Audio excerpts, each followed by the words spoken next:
오늘 대화 나눌 주제는 남양유업과 한행컴퍼니에 대한 내용을 한번 얘기하려고 해요. 자, 이제 남양유업 하면은 여러분들이 잘 아시는 되게 많은 제품, 뭐 프렌치 카페라든가 등등등 제품을 파는 회사인데, 사실 이 회사가 한행컴퍼니가 이제 인수를 한다고 했어서 되게 국내에 되게 자본도 많았고, 되게 SPA 계약서 쓰고 난 이후에 이 대표님이 주주총회에 나타나지 않는 등에 대해서 굉장히 이슈가 많았던 이슈가 많았던 이제 M&A 사건이기도 합니다.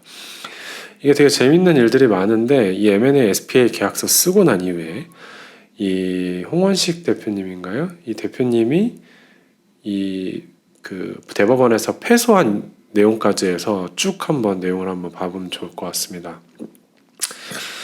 일단 한행컴퍼니가 남양유업을 인수하겠다라고 21년 정도 때 얘기했고, M&A 소송을 끝까지 가서 결론이 났었죠. M&A 노쇼 사태도 발생을 했었고요. 그 이후에 일어난 일을 한번 보고자 하는데, 재미난 일이 한 두 가지 정도가 있어서 한번 짚고 넘어가면 좋을 것 같아요.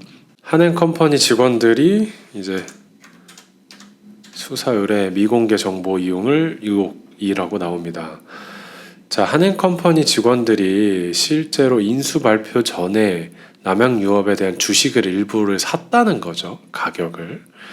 자, 재밌습니다. 한행컴퍼니 직원들의 매입 추정 시기가 21년 4월 6일에 30만 4,500원의 전후에 있을 때 이제 이 회사에 대한 주식을 샀다는 거죠. 그리고 한행컴퍼니 남양유업 경영권이 인수계약 체결이 끝나고 나면 SPA 계약서 체결이 끝나고 나서 이제 76만 원까지 그 기대감으로 올랐고요. 이제 홍 회장이 한행컴퍼니 쪽에 계약 해지 통보를 했고, 이때부터 이제 지지부진한 이제 법원까지 갔었던 게임이 발생을 했었죠. 사실 시장에서는 한행컴퍼니가 사실 무조건 이기는 싸움이라고 볼 수밖에 없었죠. 사실 SPA 계약서가 쓰고 난 이후에 이런 일이 발생을 했으니까. 그러고 나서 지금 주가가 이렇게 된 건데, 이 기사에 대한 골자는 이렇습니다. 미공개 정보를 이용해서 이 직원들이 이미 이 남양유업이 SPA 계약 체결을 한다는 것을 알고 있었던 거죠. 그리고 그 이후에 실제로 한행컴퍼니가 SPA 계약 체결했으니까 금감원에서 봤을 때는 이 주식에 대한 불공정 거래가 아니냐, 이게 너네 SPA 계약 체결하는 거 알고 산 거 아니냐라고 했던 거에 대해서 지적을 했습니다. 과연 이게 실제로 어떻게 나올지는 좀 더 금감원이 이미 시세 차익을 챙긴 것으로 보고 있네요. 순천만 원, 많게는 4억 원 넘는 주식을 매입한 것으로 전해졌다 라고 하십니다.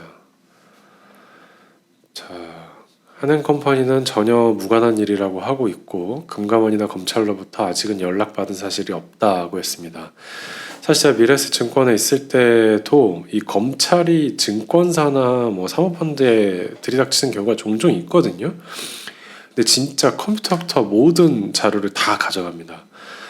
그렇기 때문에 아마도 이게 실제로 수사를 확대가 되면 아마 검찰이 한행컴퍼니를 방문을 해서 이 수사를 확대를 할 거다라고 봅니다.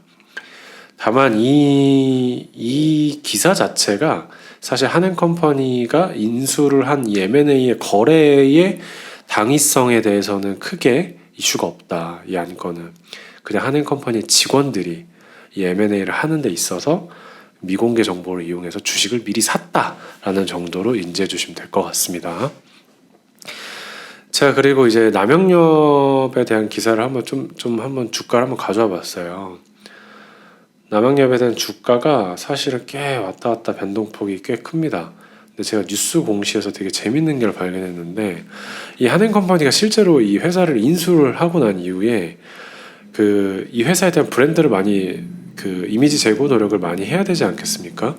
그래서 사회 참여를 통한 자존심 회복이라든가 추석 연휴 기간에 임직원들과 봉사활동을 한다거나, 그리고 임직원 봉사활동, 그리고 대리점과 상생회의를 통해서 유업계의 경쟁력을 찾는다든가 등에 대한 행동들을 많이를 하고 있죠.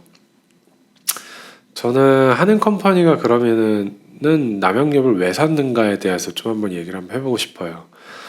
사실 남양유업이 이 홍원식 대표님이신가요? 네, 홍원식 회장님이시죠.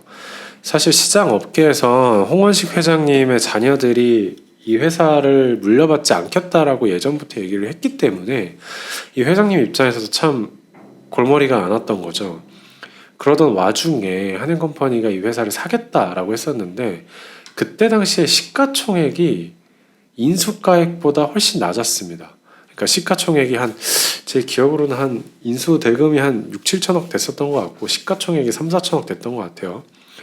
그러면 왜 주가보다도 훨씬 더 비싼 값을 주고 샀냐라는 의견을 낼 수 있었는데 그때 이제 시장에서는 이 미술품에 대한 얘기를 많이 했었어요.